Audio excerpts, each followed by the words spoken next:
लगता है। नहीं और लगना चाहिए, नहीं लगना चाहिए। आप कोई ईश्वर थोड़ी हो, आप ईश्वर के अंश हो। तो आपका कार्य है प्रयास करना दूसरे का हित की भावना से दूसरे को सुख मिले। अब उसको नहीं मिल रहा है तो आपका प्रयास ठीक है, तो आपको समान भाव रखना चाहिए। सुख दुखे समे कृत्वा लाभा लाभो जया जय, भगवान का आदेश है ना कि सुख दुख में समान भाव, लाभ हानि में सवा। हमसे चूक नहीं होनी चाहिए, अपनी तरफ देखें कि मेरे से चूक तो हुई नहीं, अब उसका फिर प्रारब्ध है, उसमें दुखी होना ठीक नहीं है। हमसे चूक हो गई तो दुखी होना जरूरी है कि अगर मैं ये गलती ना करता तो उसका निश्चित काम बन जाता या उसका सहयोग हो जाता, बचाव पक्ष पुष्ट हो जाता, आगे से नहीं करेंगे। अगर हमने गलती नहीं की है और उसके बचाव पक्ष में सुख पक्ष में है, तो फिर हमें दुखी नहीं होना चाहिए, क्योंकि उसका परिणाम उसका भी तो भाग्य है ना। उसको भी तो मान लो अब दंड मिलना है, तो आप बचाव पक्ष में है पर उसको मिलेगा दंड, ऐसा है। तो उसमें दुखी होना तो ठीक नहीं है। फिर ऐसे तो अज्ञान छा जाएगा हृदय में, फिर ऐसे तो आप निराश होने लगेंगे, फिर उत्साह नहीं रह जाएगा, तो फिर औरों को कैसे सुख प्रदान करेंगे। तब तो बहुत दुख होता है कि पूरी मेहनत करते हैं सामने। हाँ, तो इसमें दुखी नहीं होना चाहिए, क्योंकि पुरुषार्थ के साथ प्रारब्ध भी लगा हुआ है ना। जैसे हमने देखा है कि बहुत अच्छे पढ़े लिखे बच्चे हैं पर उनको नौकरी नहीं मिलती है।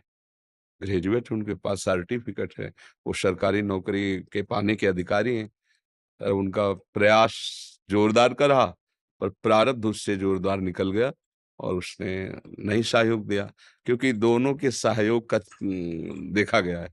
कभी कभी पुरुषार्थ जोर का हो जाता है तो प्रारब्ध हल्का हुआ तो दबा के निकल जाता है, और कभी कभी प्रारब्ध जोर का हुआ तो पुरुषार्थ को दबा देता है। ये बड़ा सूक्ष्म विषय है, अज्ञानी लोग तो कोई भी इस विषय को समझना कठिन है। तो जब ऐसा लगे कि हमारा पुरुषार्थ जोर का रहा, तो समझना चाहिए हमारा या सामने वाले का प्रारब्ध जोर कर गया, पुरुषार्थ को परास्त होना पड़ेगा, ऐसा नहीं। जैसे देखो, पुरुषार्थ से ही महाराज युधिष्ठिर ने इंद्रप्रस्थ पाया, पुरुषार्थ से ही चक्रवर्ती सम्राट बने, पर फिर प्रारब्ध इतना बलवान हुआ कि जुए के लिए आवाहन हुआ, और जुआ खेले 12 वर्ष का वनवास, 1 वर्ष का अज्ञातवास।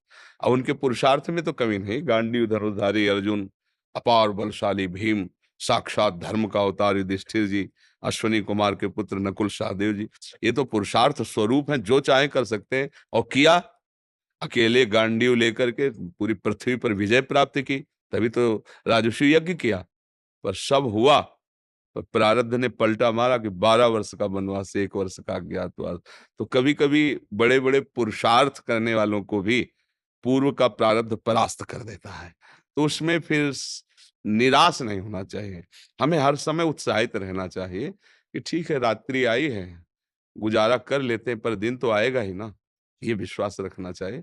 आज हार हो गई, बार बार हार, तो फिर पांडव कोई ऐसा नहीं किए कि हाथ पे हाथ धर के बैठ गए हों, फिर और दिव्यास्त्रों का प्रयास किया। देखो, भगवान शंकर से, देवराज इंद्र से, देखते हैं कैसे। और अंतिम में हस्तिनापुर चक्रवर्ती सम्राट पर महाराज युधिष्ठिर ये ना, अब पुरुषार्थ जोर कर गया, प्रारब्ध की धज्जियां उड़ा दी। तो कभी कभी प्रारब्ध बड़े बड़ों को भी परास्त करता है, बड़े बड़ों को परास्त करता है।